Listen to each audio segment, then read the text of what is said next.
Hope everyone had a happy new year. In today's video, I want to go over H&K SP5 versus a Zenith clone they make. Both of these are pistols. They're similar in size based off the Heckler & Koch SP or MP5K. The SP5K and the Zenith are similar, but they're priced very differently. Let's go inside and compare these two pistols side by side.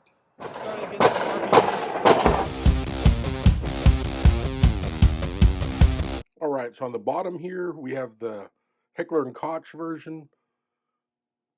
Bolt to the rear. Both weapons are going to be clear. This right here is the Zenith. They both have their little HK slap things you can do to get the bolts to go forward. Both of them come with the Navy tri-lug barrels. On the Heckler & Koch, it's a little bit smoother to come off. The threading's pretty good. On the Zenith, if you can hear that, it's a little rougher and everything, but it works fine. On the Heckler & Koch, the lug's centered. It's not offset or anything. On the Zenith, it's the same way. The lug's centered on it. There is some paint that goes over the lugs a bit where the forward part isn't coated with whatever paint they use. Looking at the hand guards and everything, it's smooth on the Zenith and it's ribbed on the HK. The HK one does have a little bit of play to it. On the Zenith, tight and secured, no issues. Some people like to look at the weld marks. This is the HK one. You can see the welds, a little bit of overweld. People say that the HK ones are good, kind of big and wide on the weld over here. But if you want to look at the HK quality of the welds and the spots and everything, a lot of people like to say that the HKs are the better ones. But looking at this, comparing it to the Zenith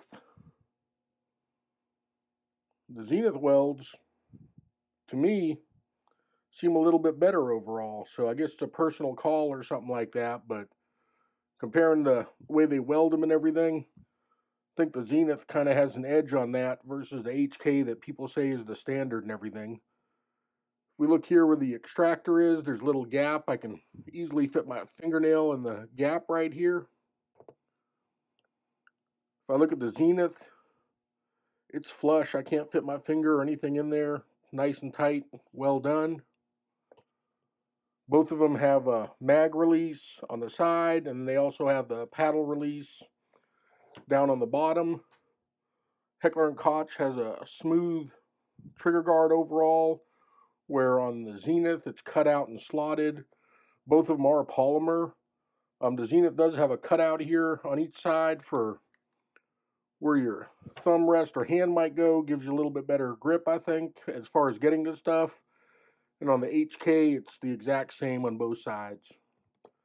For the selector levers, HK does their bullet markings, and sometimes they can go up higher and everything. On the SP5, you're just limited to what you have. And the safety lever is the same length on both sides, which if you're right-handed or left-handed could be neat, but when it comes down, this extended part could end up hitting your hand, the web of your hand, when you end up selecting it and everything. On the Zenith, it's shorter on one side. They use the numbers on the side. They do have a little box down here if you wanted to go to a third position or something like that with a binary trigger or something. That's not an option on the HK that came here. If we flip it over to the other side, you can see the thumb lever is extended, easy to get to and everything. And then you have your safe position, and then if you want to go to a third position, you could stencil in a 2 or 3 or some other thing in there if you wanted to. And it would have the capability to go down further if you had a binary or different trigger group that you ended up swapping out with this and everything. Again, the welds on this are pretty decent. I think Zenith did a good job on it. Zenith does have their little marking on the charging handle here. On the H&K, you can see the welds. I don't think they're necessarily as smooth and everything. Like I said, that could be a personal opinion, but if you're looking at this video, let me know who you think did a better weld job, the Zenith or the HK. The HK doesn't have any marking or anything on here. but both of them overall are very similar as far as the way that they look. On the rear sights, and it's something that for me I'm looking at, you have a castle nut sight on the HK, which is good for a pistol, and it basically adjusts the width and the size of it. When it comes to the Zenith, you have a circle diopter, which instead of being a true castle nut, it rotates around. Better for a rifle style setup, or if you're going to use this as a SBR type thing. The Zenith does have a forward clip here, so if you want to attach a sling or something like that, you do have that option. With the H&K, it's just flush. You don't have that pin on here or anything, so you can't attach any sling to the forward part or anything. All you have is the rear to work with. Let me go ahead and disassemble these and take a little bit further look at them and everything. All right, on the HK, the takedown pin sticks out a little more. Comes out okay on the top one. Bottom one's a little stiffer. You just use this punch.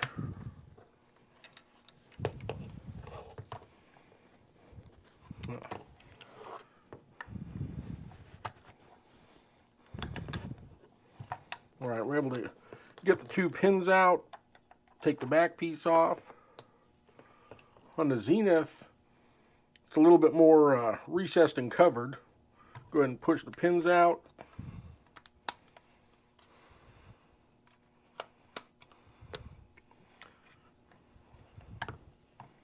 Again, it's a little stiffer on the bottom one. But the pins come out about the same. I'd say it's a little easier on the Zenith as far as taking the pins out. On the back plates, this is the Heckler & Koch with the clear one. Zenith, which has the black one. They use a bolt going through here, and Heckler & Koch looks like it has it pinned in here and everything. But they're pretty similar overall. Both of them have the buffer in the back and everything. Let's go a little further into it.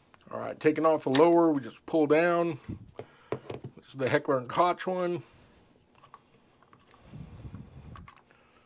Oop, and the Zenith, we got another pin here. And this is the Zenith one. So the Zenith actually has two pins in the lower part, where the Heckler & Koch is just one. But both of them have XX stamped on their hammers. Very similar as far as how the insides look, just the safeties are a little bit different. There's a little metal block plate here where Heckler & Koch has a stamp piece that's in there. Let's get the bolts out.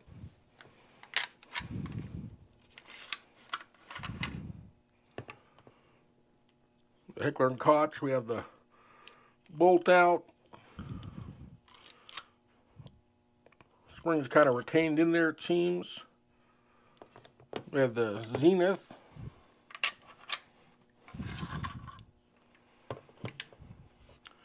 Comes out, and the rod comes out just fine.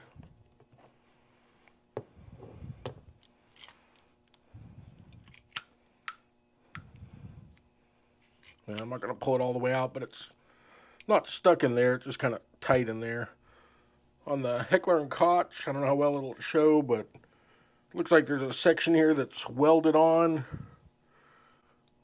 This little bar right here is welded onto there. You can see a little bit of the color discoloration and how it's thinner here with a little bit of a gap right there.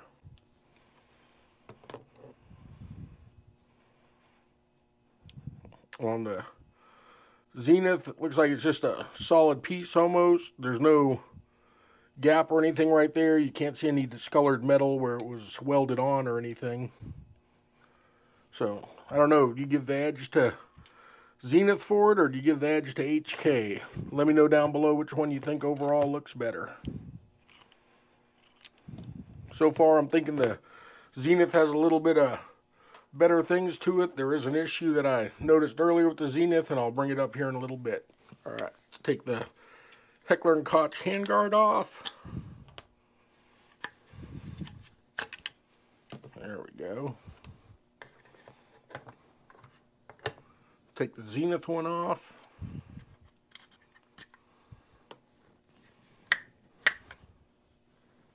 And we end up with the bare receivers for the most part. Go over these a little bit better. All right, so here's the Zenith. They have their own marking on the barrel here, USA. It also has a USA flag stamped onto it. The overall welds and stuff are decent. I did lube them both up because I wanted to do some function tests and checks. The weld marks, like I said, I think the Zenith weld marks are better. If you're into welding and you happen to know stuff about welding, let me know which one you think has the better welds to it and everything. The Heckler & Koch that everybody says is the standard, or the Zenith right here. Zenith has its little paddle release shelf right there. It's not rounded or triangled like some of the others. Overall, it's kind of a gloss paint finish to it. I don't know if it's Cerakoting or what type of finish they put on it, but it's kind of a gloss black. I think it looks kind of neat. Then this one right here will be the Heckler & Koch. And they just have their warning and information stuff stamped on there. Their shelf has the pin going through here and a little metal ledge. See the little weld marks. How they did their rear weld marks on it and everything. Looking at the other side, the little welds going across here and up on the top here. And then they have their barrel marking on the other side for the 9x19. But overall, that's the gist of both of these. I'm going to go ahead and put them back together. Basically the reverse. It's not that hard. If you have any issues, let me know, but it's pretty simple to do, I think. Alright, so that's basically a side-by-side comparison of these. Like I said, it all depends on what you're looking for. To me, the HK has little gap things. The welds are okay. I mean, HK is considered the standard, but I'd say Zenith is a little bit better if you compare some of the rear welds, some of the spot welds and stuff like that. Might be a personal thing. I know there are HK purists out there. I own the HKs. I got HK91s, Mark 23s, USPs, HK91s, and then I also have clones if they offer them, just because I think they're a neat platform. Some people might say that the manual of arms and the weapon systems are outdated. I think they're still fun and neat to mess with. They could make for a decent home defense firearm. How often are you going to fire 20 or 30 rounds in a home defense situation realistically?